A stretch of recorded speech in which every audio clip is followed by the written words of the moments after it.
여러분 잠시만 시간을 뺏깁니다. 1분 안에 문법 2개, 님, 의시 같이 배워봅시다. 님 qo'shimchasi koreys tilida hurmat affiksi hisoblanib, gap borayotgan insonga nisbatan kuchli hurmat darajasini bildirib turuvchi qo'shimcha.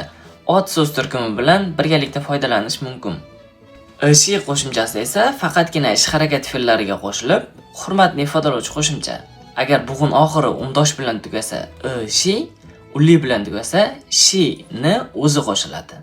Bu qo'shimchalar hurmat shaklligini tushundik, lekin tarjimasi qanaqa bo'ladi deganlar uchun hozir ikkita misol orqali osongina tushuntirib beraman. Onam uyga ketayapti. Shu so'zning hurmat shakli onajonim uyga ketayaptilar. Mana shunday ko'rinishda bo'ladi. O'zimizda hurmatdagi shaxsning harakatiga nisbatan lar qo'shib gapirganimizda hurmat shakli hosil bo'lyapti. Koreys tilida ham xuddi shu tarzda hurmat shakl yasaladi.